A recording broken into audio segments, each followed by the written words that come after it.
The most convincing lies in New York are not spoken, they are built.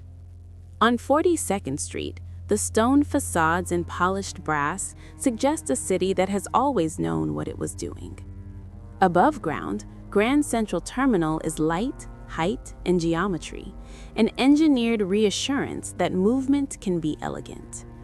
Below it, the city is older, narrower, and less interested in reassurance.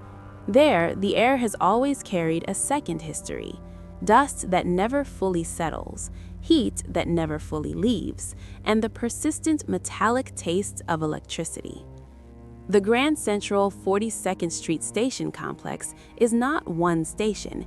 It is a stack of intentions from different decades, passageways driven through bedrock, platforms carved to fit earlier plans, junctions added when the city's growth outran its blueprints. In 1960, this was already a mature labyrinth. Commuters moved through it by habit, not comprehension. Few could have described the full shape of what carried them. In the late 1950s, New York's subway was in a transitional age that did not announce itself. Cars still contained older materials that had seemed harmless when chosen, varnished wood in certain fixtures, rubber compounds in cable jackets, paint systems never tested against the worst kind of smoke. Ventilation existed, but it had been designed for ordinary operation, not for sudden combustion. The system assumed that if fire appeared, it would be small, isolated, and quickly suppressed. That assumption had been written into the very geometry of the tunnels. At Grand Central, the tunnels do not behave like open corridors, they behave like ducts. The moment smoke is introduced, it searches for exits with a precision that feels intelligent. It uses stairs, mezzanines, cross passages, and service chases.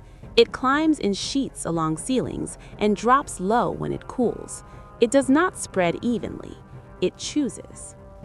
On June 7, 1960, smoke and acrid fumes poured from the tunnels near Grand Central Station. Fire crews rushed to the scene. Over 100 passengers were taken to hospital, not because they were burned, but because their bodies had been used as filters. British Pathé. In footage from that day, the street-level world seems briefly confused. Ordinary traffic halted, crowds held back, responders moving with practiced urgency. The camera cannot show what mattered most, what was happening in the sealed spaces beneath. The event has been remembered in fragments: a subway fire, a near catastrophe, a disruptive morning in Midtown. The official vocabulary stays calm. It is what institutions do when describing hazards they believe they can control. Yet the same month, the issue of subway fire prevention was serious enough to warrant a public warning that principles had been violated in the case of the near catastrophe at Grand Central, the New York Times. This is how the story begins to change shape, not as a singular accident, but as evidence that the system's basic safety logic had been tested and found incomplete. Grand Central is a place designed to hide its own working parts. Public areas are meant to feel finished, but every finished surface has a backside. Access doors that commuters never notice, locked rooms filled with relay cabinets, ventilation grills that breathe subway air into public corridors. In 1960, much of that infrastructure was already aging. Electrical distribution systems had been expanded, revised, and patched as demand increased. Cable runs were layered like sediment. Some lines had been installed when different standards were accepted. Some had been rerouted around later construction. In a large system, no single person holds the whole picture for long. Knowledge becomes departmental. Memory becomes procedural. Risks become normal. In the years before 1960, a pattern had emerged across older subway systems worldwide. Fires rarely begin with flames that terrify. They begin with something smaller, an arc, a short overheated insulation, a momentary fault that would be unremarkable in open air. Underground, the same fault becomes a chemical event. Heat transforms materials. Plastics and rubbers release gases. Paints give up their binders. Smoke becomes the primary weapon long before flame is visible to those trapped.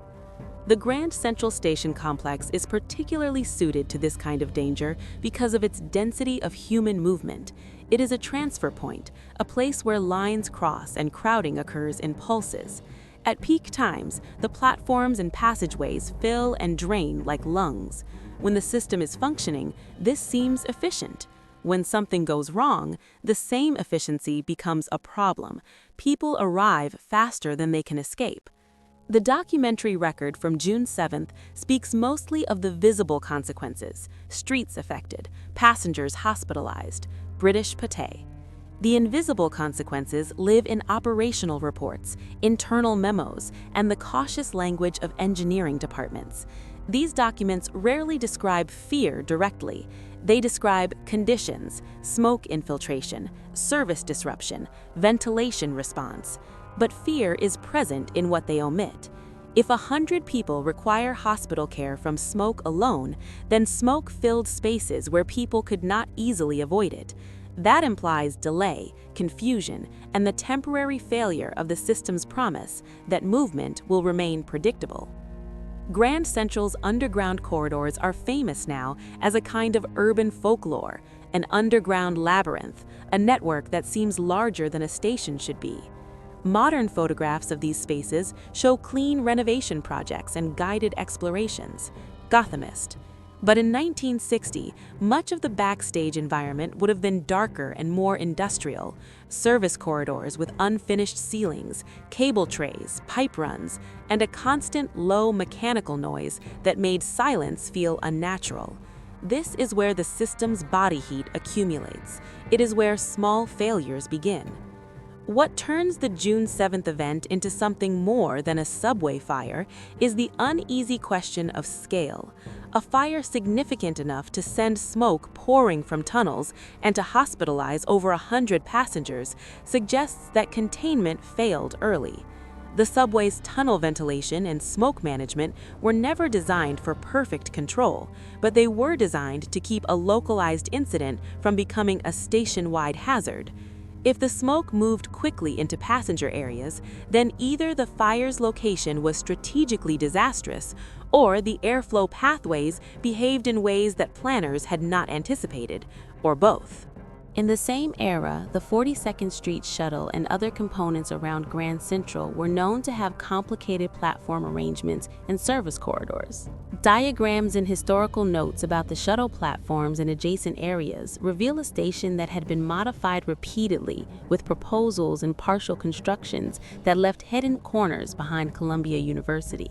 A station like this contains pockets where oversight thins, areas that are technically accessible but rarely visited, voids where dust and lint accumulate, places where a single overheated cable can smolder unnoticed until smoke finds the main corridors. There is a particular kind of horror that only infrastructure can produce.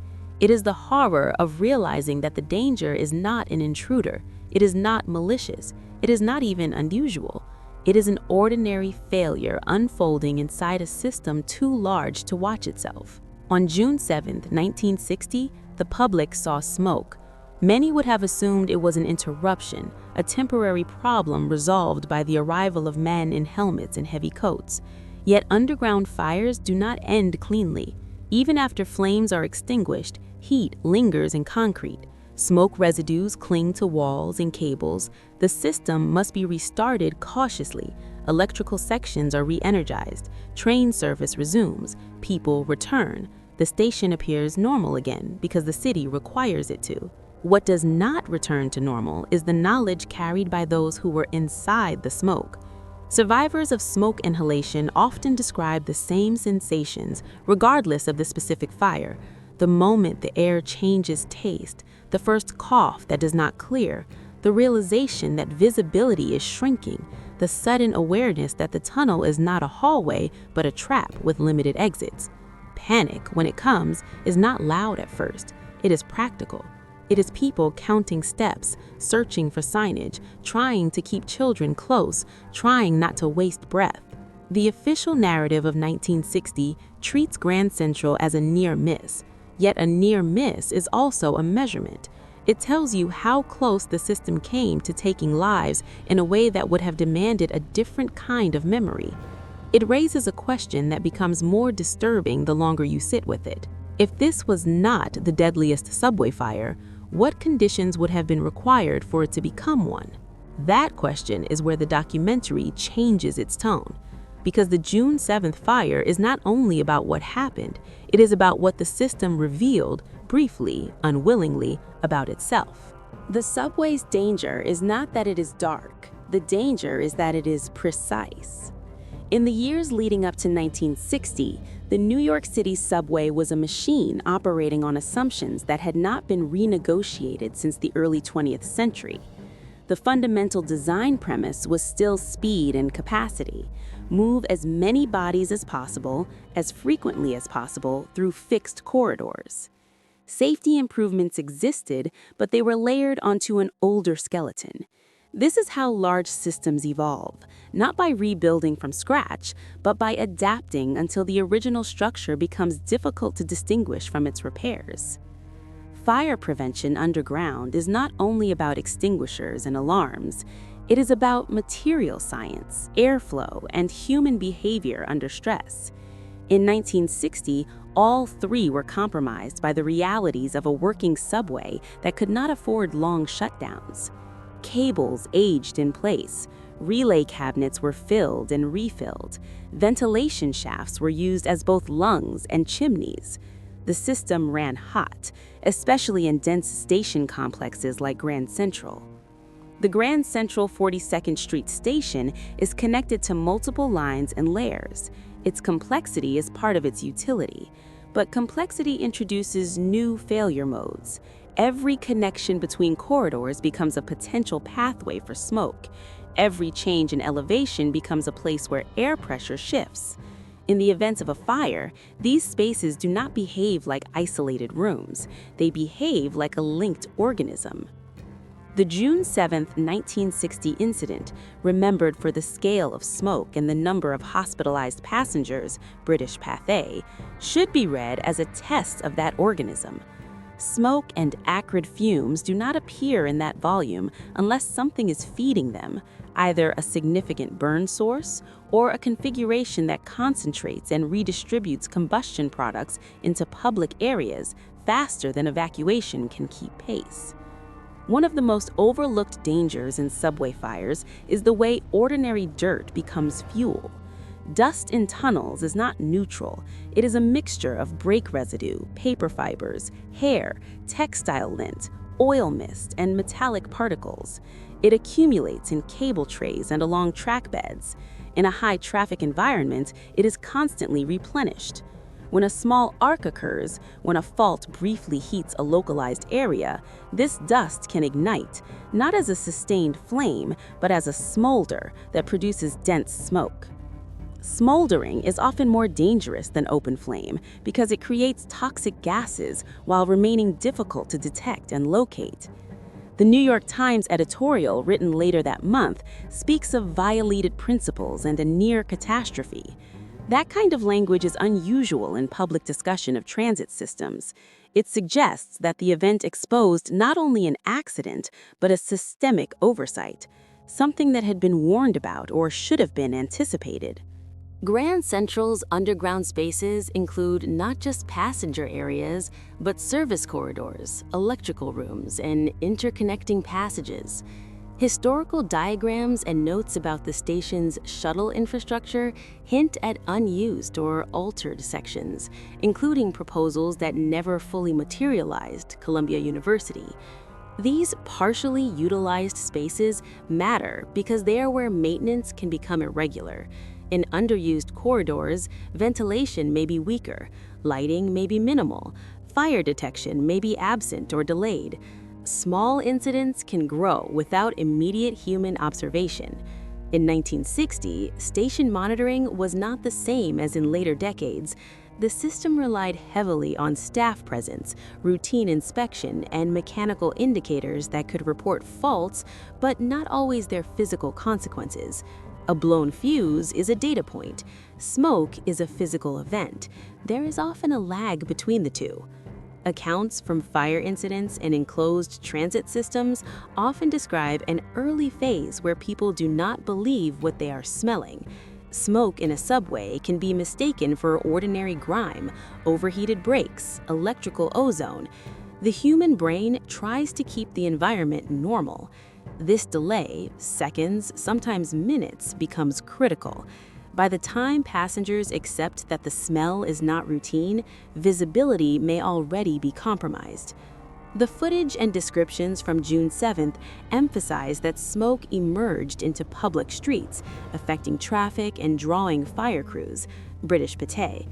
Smoke reaching street level is not inherently unusual, but its quantity and persistence imply that the underground spaces were saturated.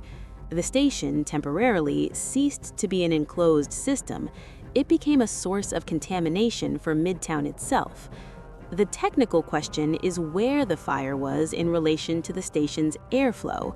In a tunnel near Grand Central, air movement is governed by several forces: ventilation fans, the piston effect of passing trains, temperature gradients between tunnels and street-level openings, and the pressure changes created by stairwells and passages. In normal operation, this complex airflow helps remove heat and stale air. During a fire, it can do the opposite. It can distribute smoke into areas where people have no reason to expect it. This is where the story becomes uncomfortable because it suggests that certain parts of Grand Central were built in a way that could concentrate harm. A station designed for efficient movement becomes a station designed inadvertently for efficient spread of smoke, of panic, of oxygen depletion. What investigators and engineers would have been forced to confront after June 7th is not simply the cause of ignition, but the station's response to ignition. The response is structural.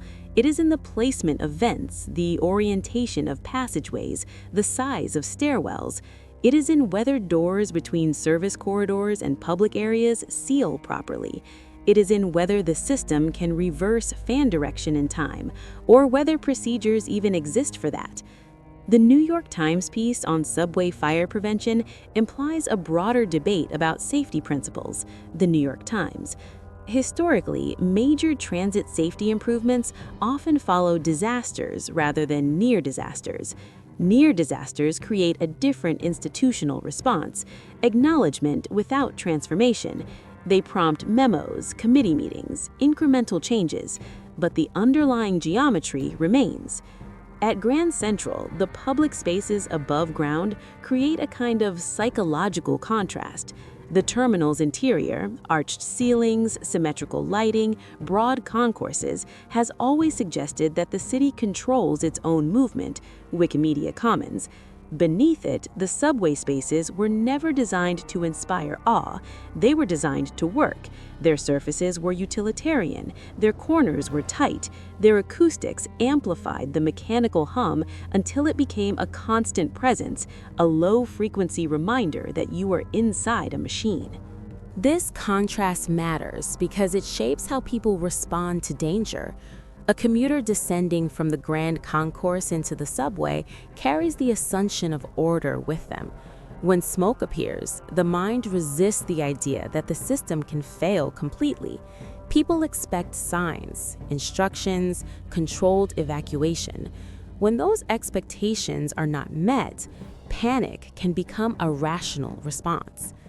By 1960, Grand Central was already surrounded by dense office buildings and streets that could become quickly congested. The station complex served as a funnel for thousands of people. In a fire, a funnel becomes a choke point. The question is not whether people can exit, but whether they can exit fast enough to stay ahead of the smoke.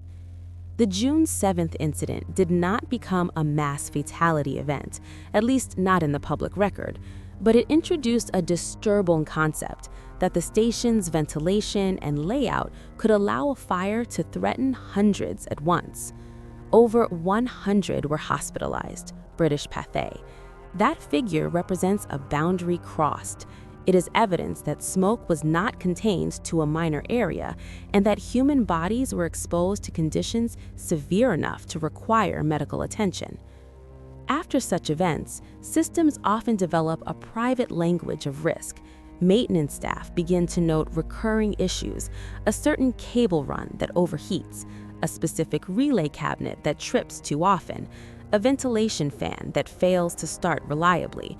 These are not dramatic warnings, they are routine observations, but routines can become signals. Over time, certain incidents cluster around the same infrastructure, patterns form. Grand Central's complexity makes it particularly vulnerable to this kind of clustering because faults can appear in different places while sharing the same underlying cause. Overloaded circuits, aged insulation, inadequate ventilation in service corridors, dust accumulation, and rarely cleaned voids. Each fault is treated as a separate event. The system, however, experiences them as a single, ongoing condition, gradual decay under constant demand. In later decades, fires in and around Grand Central would occur again, including a major shuttle fire in 1964 that produced heavy smoke and disruptions, the New York Times. This does not mean the 1960 event was the beginning of a sequence, but it shows that the environment was capable of repeated combustion. The system was not immune, it was susceptible. In 1960, the public would have returned quickly to routine. News cycles moved on, service resumed. But for those who maintained the tunnels, the event would have left a residue that was not just soot. It would have left a question that could not be fully erased by cleaning. If smoke could fill tunnels near Grand Central to the point that over 100 required hospitalization, then the system had already demonstrated a capacity for mass harm. The horror is not in the flames. It is in what the station learned about itself that day and what it did not change. The darkest period is not the moment of ignition. It is the minutes after, when people are still alive and cannot see. Underground, time behaves differently. A minute in normal subway travel is routine. A train slows, doors open, a crowd shifts, the air smells of brake dust and warm metal. A minute in smoke is a separate unit of measurement. It is counted by breath, by how long a cough can be suppressed, by how quickly eyes begin to sting, by the distance between your hand and the wall you suddenly need to touch to stay oriented. On June 7, 1960, smoke and acrid fumes poured from tunnels near Grand Central, British Pathé. The phrasing is almost clinical, but it describes a physical reality with harsh mechanics. Smoke does not pour unless it is pushed. That pushing force can be ventilation, heat-driven convection, train-induced airflow, or the pressure differences created by multiple openings in shafts. Whatever the driver, the result was the same. The tunnels became a source, and the station's pathways became conduits. Witness accounts that survive in public summaries tend to focus on what happened above ground: hospitalizations, traffic disruption, emergency response, British Pathé. But the most consequential part of the event existed in those underground minutes, before the public could see anything, before firefighters had mapped the smoke's behavior, before station staff could understand which exits were safe. In a station as large as Grand Central, evacuation is not a single movement upward. It is a series of decisions made in corridors that look similar and feel interchangeable. A person moving through smoke must decide which stairwell to take, whether to follow a crowd or avoid it, whether to keep moving forward or turn back toward a platform that may already be worse. Signs help only if they remain visible. In smoke, visibility collapses from the ceiling down. The lights above remain on, but they become diffused. The air begins to look solid. This is one reason why subway fires create a kind of fear that does not translate well into photographs. Fire is visible. Smoke is a space. It changes the rules of navigation. It removes distance. It turns a familiar station into something that feels unfinished and hostile. The New York Times editorial later that month framed the incident as a near catastrophe and spoke of fire prevention principles being violated, the New York Times. For an editorial to use that language, the event must have revealed more than a minor mishap. It must have raised questions about whether the system was designed to survive fire conditions at all, or merely to operate until fire conditions occurred. During the early 1960s, subway systems relied heavily on procedural control, staff instructions, station supervision, and the assumption that passengers would follow cues. Smoke undermines procedure. It makes announcements hard to hear because people begin to focus on breathing. It makes crowds compress because open space becomes hard to locate. It makes authority harder to recognize because uniforms become silhouettes. Even if instructions are correct, they may arrive too late. If smoke reached the point where over 100 passengers required hospital treatment, the conditions inside must have been prolonged enough to cause real exposure. British Pathé. Smoke inhalation is not uniform. Some people escape with minimal effects. Others are incapacitated quickly. The difference often comes down to location and timing, whether you were in a low corridor where smoke settled, whether you had to climb stairs through a smoke layer, whether you hesitated at a platform waiting for a train that never came. In a crowded station complex, those differences can separate survivors from casualties, even without flame. There are also structural reasons why Grand Central is uniquely unsettling during an incident. The station has layers and connections that can create confusion even in clear air. Historical documentation of its shuttle and proposed platforms shows how plans and modifications left behind unusual alignments, Columbia University. Passages meet at angles. Staircases emerge into mezzanines that split. Some corridors lead to public exits, others lead to locked service doors. In smoke, these distinctions become critical. For firefighters, the station's complexity creates a different problem. To fight a subway fire, crews must locate the source, cut power if needed, establish ventilation, and move through spaces not designed for rapid entry in heavy gear. Subway tracks carry a third rail. Smoke reduces visibility. Water and electrical infrastructure become a risk. Even in controlled conditions, subterranean firefighting is slow and methodical. In uncontrolled conditions, it becomes an exercise in moving into a space that is actively changing. The British Pathé report mentions smoke pouring and large numbers taken to hospital, British Pathé. That suggests not only exposure, but also a large-scale medical response. Treating smoke inhalation victims requires triage, oxygen, observation. It requires space above ground. It requires coordination. In Midtown, space is always scarce. A station incident becomes a street incident. A tunnel fire becomes a surface-level disruption. The unsettling part is how quickly such disruptions fade from public memory.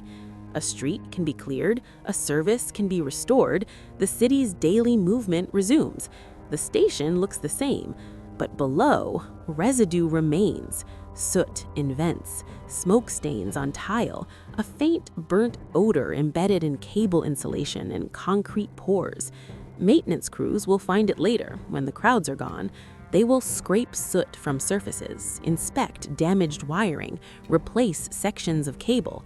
They will work in silence, under fluorescent light, with the mechanical hum of the system around them, while the city above forgets. This is where strange patterns begin to form, not in public narratives, but in operational experience. Staff who spend years underground begin to notice that certain areas behave differently. Some tunnels hold heat longer. Some ventilation shafts seem to reverse airflow unexpectedly. Certain relay rooms accumulate dust faster. Some access corridors are always damp, which affects electrical reliability. These are not mysteries in the supernatural sense. They are mysteries of maintenance, of systems too large for full understanding. When a fire occurs, it can expose these patterns abruptly. Smoke will travel along paths that normal air movement masks. It will reveal where doors fail to seal, where cross passages create unintended channels, where shafts act as chimneys. Engineers can learn from this, but only if the event is treated as diagnostic rather than anomalous. The Times' editorial emphasis on violated principles suggests that there were known fire prevention strategies that were not applied or enforced, the New York Times. In large transit systems, such violations can be mundane: delayed replacement of aging cable insulation, inadequate separation of electrical systems from combustible debris, insufficient compartmentalization to prevent smoke spread. None of these failures are dramatic, they are bureaucratic. They are the consequences of budget pressures, operational demands, and incremental neglect. The horror emerges when these mundane failures intersect with human density. Grand Central is not a remote station, it is a center. Its platforms and tunnels handle continuous flows. In 1960, the subway was already an essential artery. A fire near Grand Central does not threaten a small group. It threatens the idea of safe movement itself. It introduces doubt into a daily ritual that millions depend on. That doubt cannot be allowed to linger publicly. Systems protect confidence as a form of infrastructure. They restore service quickly. They reassure. They move on. But inside the station, the memory becomes private. People who were there might remember the first hint of smoke, the way the light changed, the sudden silence of trains stopped in tunnels. They might remember the sound of footsteps on stairs, too many footsteps, too close, and the strange calm that sometimes appears in crowds when everyone realizes at once that shouting wastes oxygen. In later years, Grand Central would see other significant smoke events and fires, including a major fire affecting the shuttle in 1964, the New York Times. That later incident, documented more visibly, reinforces the idea that the station's underground environment was repeatedly vulnerable. The subway did not learn once and become safe. It learned in increments through repeated exposure to the same fundamental risk: electrical systems operating in confined spaces filled with dust, oil residue, and human traffic. If the 1960 event is approached as a Grand Central Inferno, the word inferno must be understood carefully. The inferno is not necessarily flame. It is the transformation of a familiar environment into a hostile one through smoke, heat, and loss of orientation. It is the way a station designed to guide people becomes a station that erases direction. The darkest period, then, is the period the camera cannot capture, the interior minutes when the station's complexity stops being a convenience and becomes a maze under pressure, when people are forced to navigate a space that was not designed for emergency clarity. And what remains after those minutes is not only soot. It is a quiet institutional understanding that the system's margin of safety can be thinner than the public is ever told. After the smoke clears, the station becomes quiet in a way commuters never experience. The city above ground returns to its rhythm quickly. That is New York's talent, to absorb disruption and continue. Streets reopen, trains resume, newspapers move to the next story. The event becomes a dated headline, a memory held by those who were close enough to breathe it. But underground infrastructure does not reset on the same schedule. It carries forward what happened in its materials. When smoke has filled tunnels and platforms, it does not vanish completely with ventilation. It deposits itself. Soot adheres to tile grouts, cable jackets, ventilation louvers. It coats relay contacts. It settles on the tops of signs and inside light fixtures. In 1960, cleaning and restoration would have been labor-intensive and incomplete.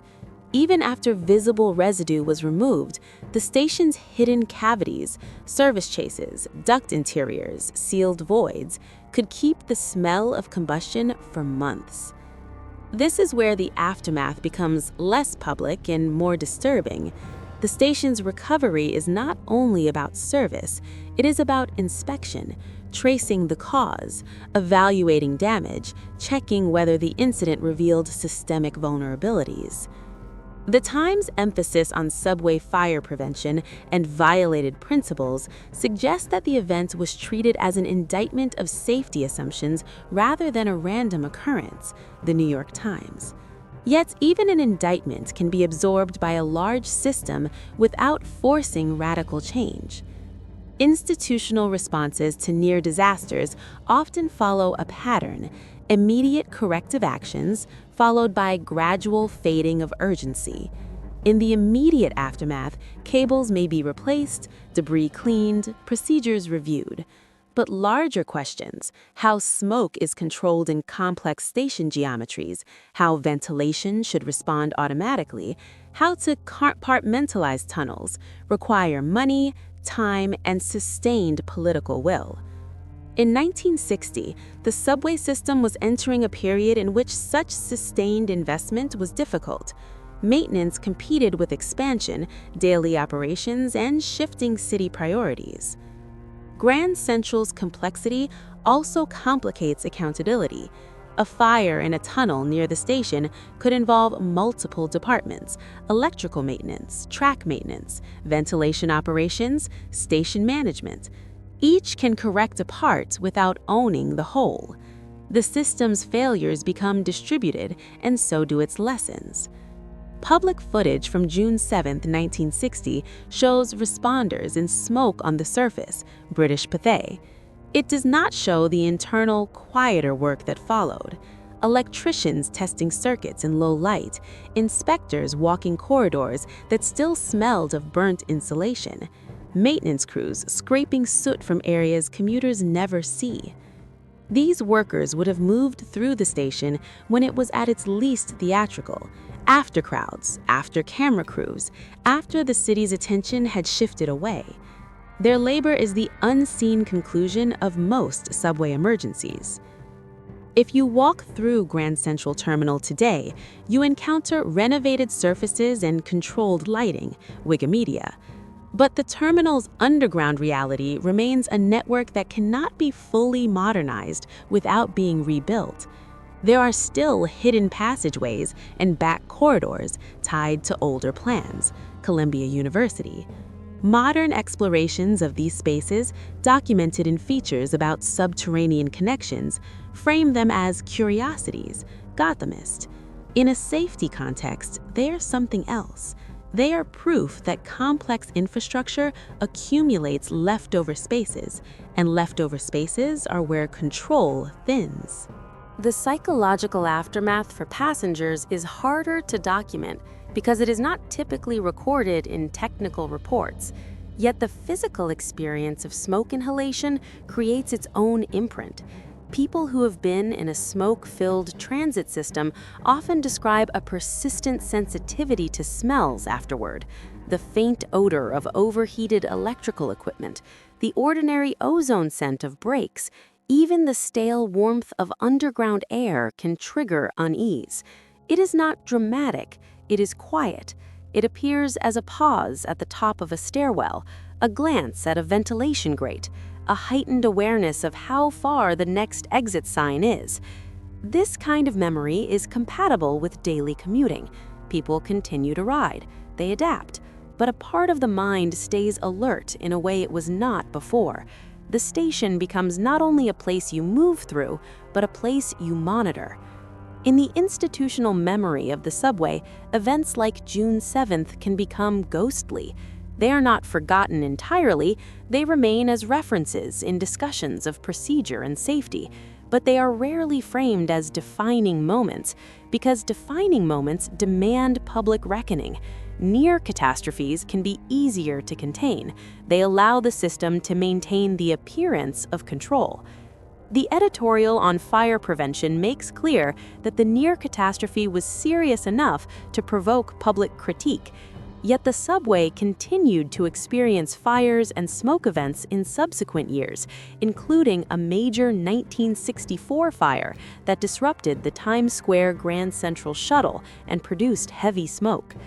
This repetition is the most unsettling evidence of all. It suggests that the conditions that made the 1960 incident possible were not eliminated quickly, or perhaps not eliminated fully at all. In a documentary sense, the deadliest aspect of a subway fire is not always measured by recorded fatalities. It is measured by exposure, how many people were placed in conditions that could have killed them, how thin the margin was between mass injury and mass death, how many variables had to align for disaster to be avoided. Over 100 hospitalized passengers represent a scale of harm that does not require fatalities to be taken seriously. It is the footprint of a scenario that could have ended differently. It is also important to understand how quickly smoke can become lethal in enclosed environments. The lethal agent is often not heat, but oxygen depletion and toxic gases. Materials common to mid-century transit infrastructure, rubber insulation, certain plastics, paints, can produce gases that incapacitate before people realize they are in danger. If the station's airflow carried smoke into passenger spaces faster than evacuation could clear them, then the station's design briefly worked against its users. The lasting presence of such events is not mystical, it is structural. Once a station has demonstrated a pathway for smoke to move into crowded areas, that pathway remains unless physically altered. Doors must seal, fans must reverse, compartments must isolate. Without those interventions, the station retains the same potential. It becomes a place that can do the same thing again under slightly different circumstances. Grand Central, with its layered design and constant traffic, is a site where that potential feels especially concentrated. It is not that the station is uniquely evil, it is that it is uniquely complex, and complexity creates blind spots. Blind spots are where ordinary failures become dangerous. In the decades since 1960, the city has modernized, renovated, and expanded, yet the underlying truth remains. The subway is a machine that operates beneath human attention. Most riders experience it as routine. The system's risks are managed, mitigated, and monitored, but they cannot be abolished entirely, because the subway is not just steel and tile, it is airflow, electricity, maintenance schedules, and the accumulated compromises of a century. If you stand in Grand Central today and watch people descend into the station complex, you see confidence. People move quickly. They do not look at the ceiling vents. They do not imagine smoke climbing stairwells. They do not think about how an electrical fault becomes a chemical event underground. That is the system working as intended, the public believing. The dark story of the 1960 Grand Central fire is not primarily about what burned. It is about what the incident proved. It proved that a station can become hostile without visible flame. It proved that smoke can move with speed and intelligence through an infrastructure designed for movement. It proved that safety is not an on-off condition, but a margin, and that the margin can shrink without anyone noticing until the air changes. And it left behind an enduring, silent fact that is difficult to state plainly. In places like Grand Central, the most frightening events do not announce themselves with spectacle. They begin as ordinary failures in hidden spaces, and they become terrifying only when people realize too late that the station has stopped guiding them out.